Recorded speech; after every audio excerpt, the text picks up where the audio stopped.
Hey y'all, today we finna be doing a sewing video because I'm bored. I don't really have anything else to do. I went to church today. Today is Sunday. I'm gonna take my glasses off so you don't have to see that ring the whole video. But today is Sunday. It is 5:02.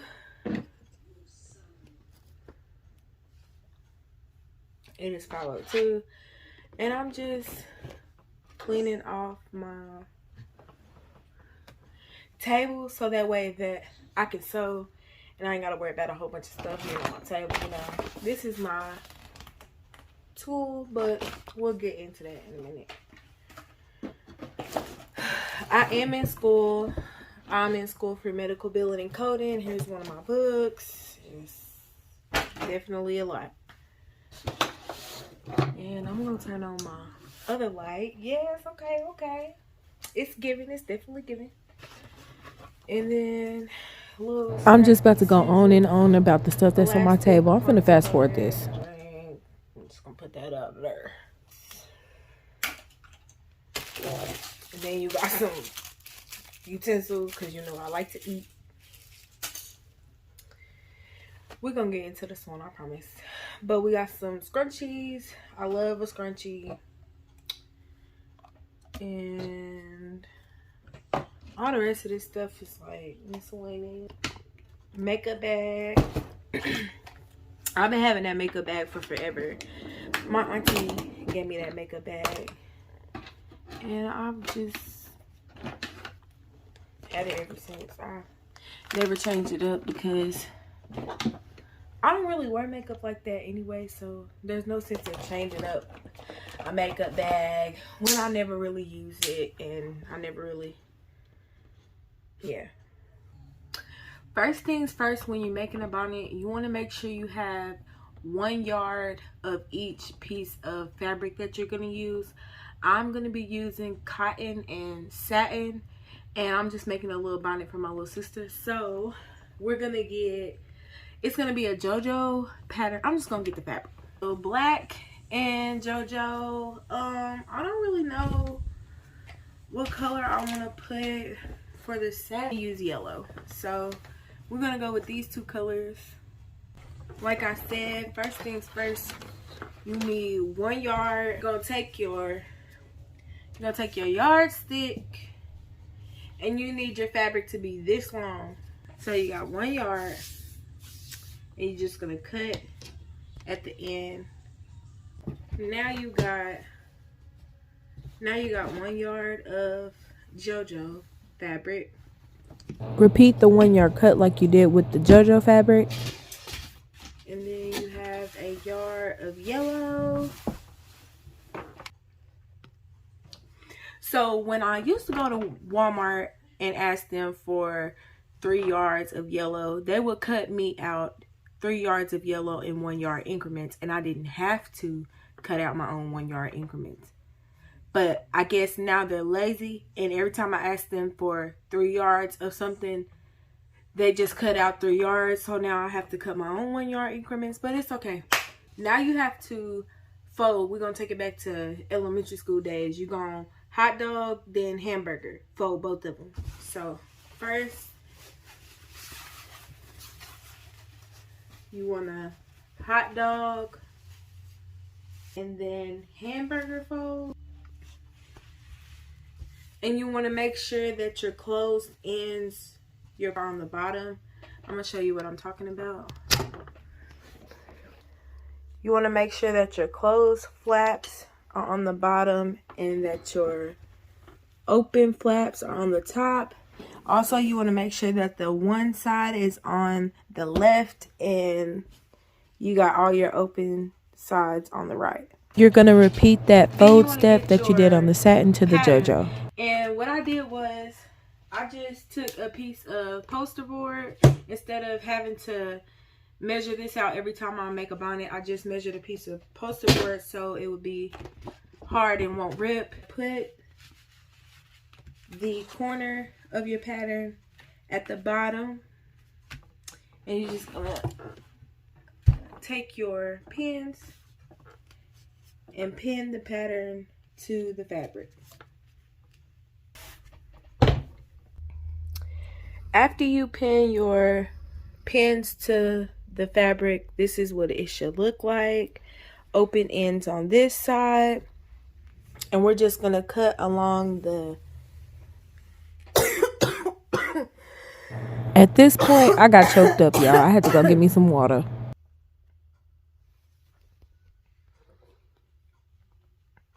Damn. Need to give me something to drink, I guess. I got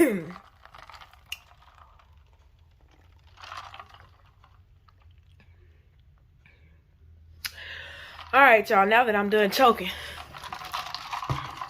gotta get back to recording. So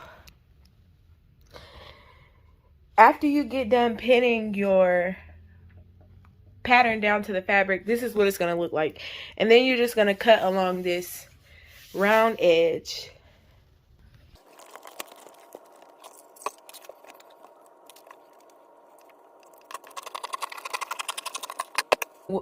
This is what it will look like when you get done cutting. Now you just want to take the pins out, lay your fabric out, and put both sides together, right side to right side. I'll show you what I'm talking about in just a minute. Once you're done taking out your pins, you're going to have 2 circles. If you cut it right, you're going to have 2 circles. If you cut it wrong, you're not going to have 2 circles. But you're going to put, it doesn't matter which piece of fabric that you put first, if you put cotton first or if you put the satin first. The key is you want to make sure you put the right side to the right side. What I mean by that is you want to put the right side, which is JoJo, not this side, but this side. That's the right side. Right? You want to put the right side with the right side, which is this side. This is the right side. You want to put the right side with the right side. This is the wrong side, should be facing up. I'm making it even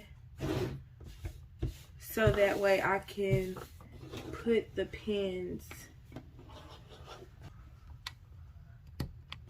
Once I get it how I like it, I sit my pin holder in the middle so that way it can't move. I have a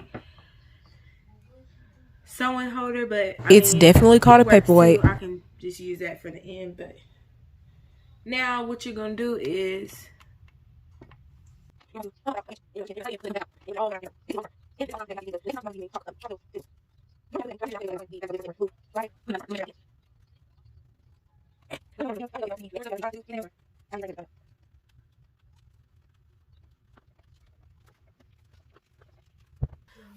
okay, so once you get all your pins in your fabric, this is what it should.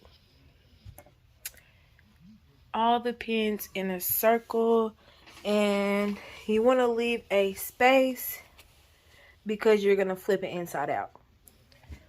So now we're about to sew around in a circle around above the pins and then flip it inside out. Technical difficulties. You want to get your black under thread because I'm going to be sewing the cotton, which is JoJo, on the bottom, and it is mostly black. So in order for that to blend in, you need black. So I'm going to put that on the bottom. This is my sewing machine. It is a Brother sewing machine. So what you're going to do is you're going to put this down first. Feed that in, bring it over and pull and put that right back on there. That's how you change bottom thread. Now what we're about to do is we are about to, oh, yellow's already up here.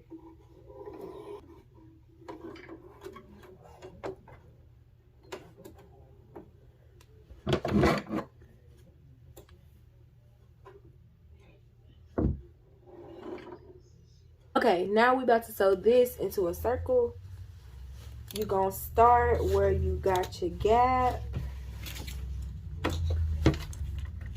and then you just gonna sew a line all the way around in a circle.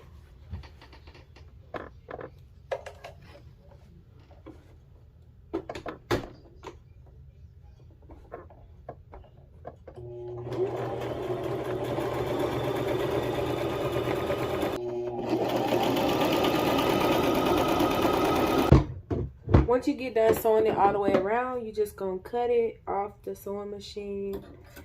Cutting it off the sewing machine, I mean cutting the thread. Then you're going to take off your pins and cut off any excess fabric.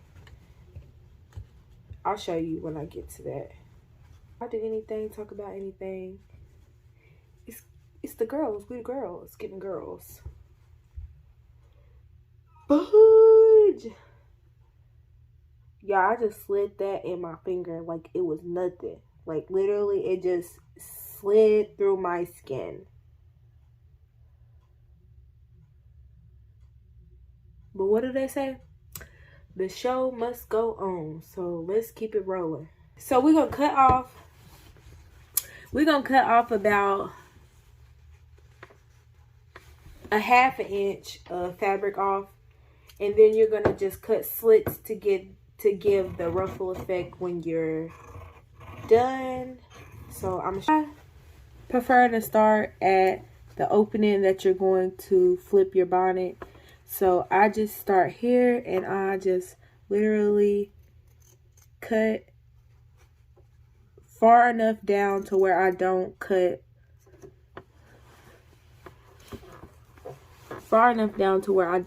the seam. But I cut about 1 inch slits. Once you got your slits cut all the way around the bonnet, what you're going to do is you're going to go to that opening and you're going to flip your bonnet inside out. I just take it by the 2 pieces and push through. And sometimes you also have to sew your opening big enough to pull it through, but I just sew my opening about this big so it's easy to close when I'm done. For crisp ruffles, you're going to want to iron your material. So what I did was I put I put a towel on the table so I wouldn't melt through the table, and I'm about to iron. Ironing, you want to unplug your iron because you don't want to burn yourself, because that will hurt. So you won't need your pins anymore. So what I'm gonna do now is you're gonna need your ruler and a chalk pencil.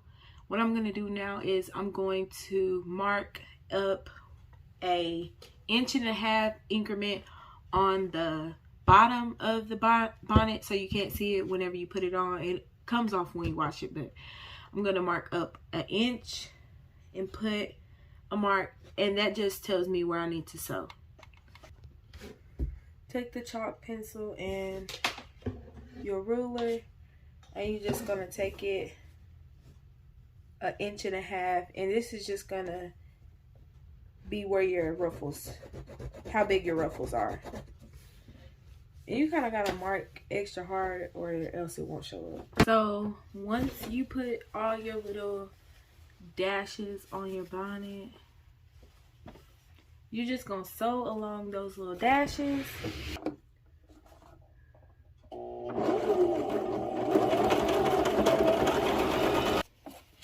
So you don't want to close your bonnet yet. You're gonna wait until you do the second stitch to close the bonnet. On this one, I know I should measure it out, but you're going to sew a line on top of that line that you just sewed, about 1 inch above it. After you sew your 2 stitches, which is your elastic casing, you're going to put your elastic in. This is the front of the bonnet, this is the bottom. I'm using this elastic, and I'm gonna put it on a You put it on a safety pin and feed it through.